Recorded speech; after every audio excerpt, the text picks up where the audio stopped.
When even McDonald's becomes a luxury, it's a sign that the American economy is sick. And when the giant starts to stumble, the ripple effect crosses the Atlantic.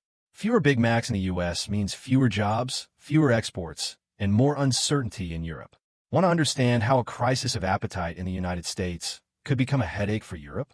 Stick around until the end, because the answer involves much more than food. It's about the future of the global economy. In the United States, an unexpected trend has started to worry economists and CEOs. Americans are eating less fast food, not due to a wave of collective health consciousness, but out of necessity.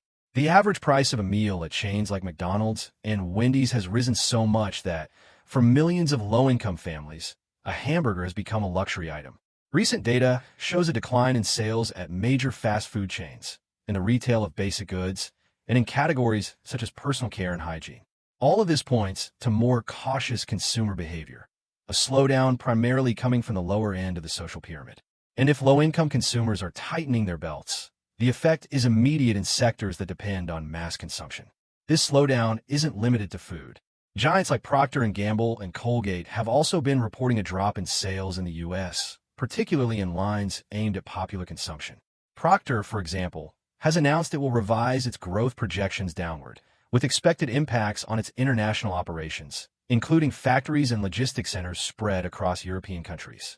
Behind this phenomenon is persistent inflation in essential items, wages that don't keep up with the cost of living, and rising family debt in the U.S.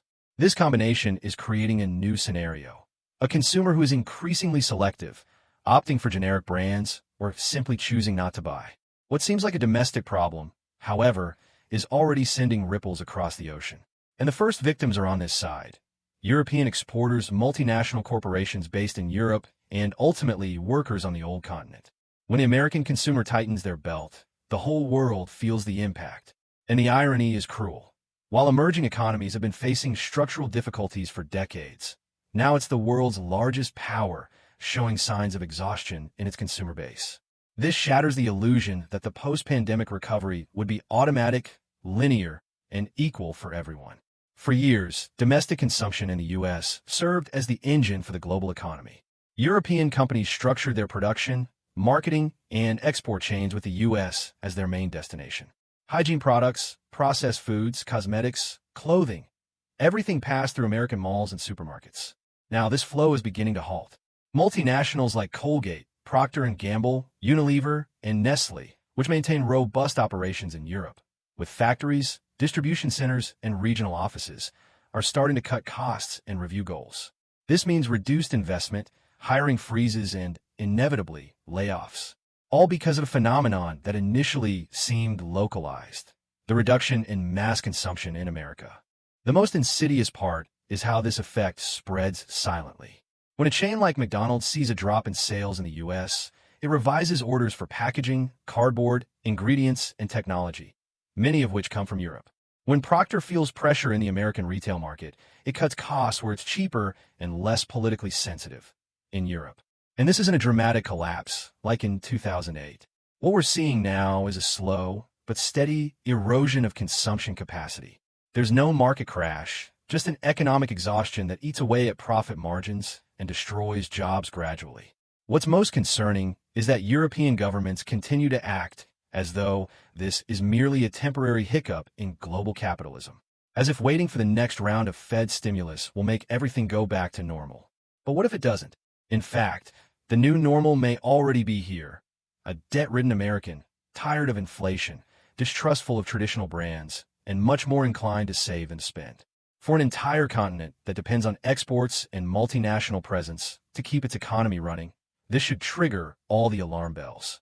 Europe has always prided itself on its institutional stability, the quality of its products, and the resilience of its economies. But there's an uncomfortable truth. Much of this solidity depends on the appetite of the American consumer. And when that appetite wanes, the impact doesn't take long to cross the Atlantic. Let's look at the numbers. More than 15% of the European Union's total exports go directly to the United States. This includes everything from German industrial machinery to French processed foods, Italian cosmetics, and Belgian chemicals. When consumption in the U.S. slows down, factories in Europe reduce production, stocks pile up, and profit margins shrink. The first to feel the blow are the multinationals with headquarters or significant operations on the continent. Procter & Gamble, for example, has logistics and production centers in countries like Germany, the UK, and France. When it revises its growth targets due to a slowdown in U.S. retail, cost-cutting starts here in Europe.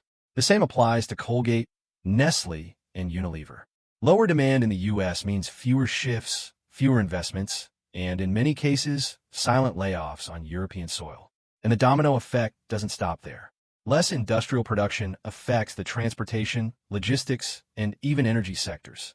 Local governments lose revenue, and social programs come under greater pressure. All of this in an already stressed Europe, facing inflation, an energy crisis, a war in the East, and growing political instability. But what's more concerning is the reaction, or rather, the lack of it. Instead of thinking about strategies to reduce dependence on the American market, European leaders continue to bet on more trade deals, more integration with the U.S. economy, as if this were a guarantee of protection. It's not. The harsh truth is that Europe has gotten too comfortable in its role as a sophisticated exporter to a predictable client. But that client has changed. The average American is exhausted, in debt, and now much more selective. And the new generation no longer consumes like their parents. Not fast food, not traditional brands, and not imported products with premium prices. If Europe doesn't wake up to this new reality, it risks becoming a supporting character in its own economic story. Because the crisis that starts with fewer burgers being sold in the U.S. could end with factories closing and families unemployed here. While CEOs adjust spreadsheets and politicians pose for photos at international summits, the plain and simple truth remains. Europe is being hit hard by a crisis that didn't even begin in its own backyard. The average American skips the drive-thru, and the European pays the price with fewer jobs, less production, and more uncertainty. And the most absurd part? Europe continues to act as if it's just a spectator. Watching American consumption crumble, markets contract, multinationals revise their operations, and pretending everything is under control. It's not. How long will we keep living with delayed reactions, lukewarm analyses, and contingency plans that are nothing but wishful thinking? The global economy has changed, and those who don't adapt get hit. Now it's up to you. Is Europe still a powerhouse, or has it become a hostage of others' choices?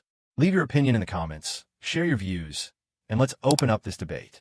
Because one thing is for sure, pretending nothing is happening won't save anyone.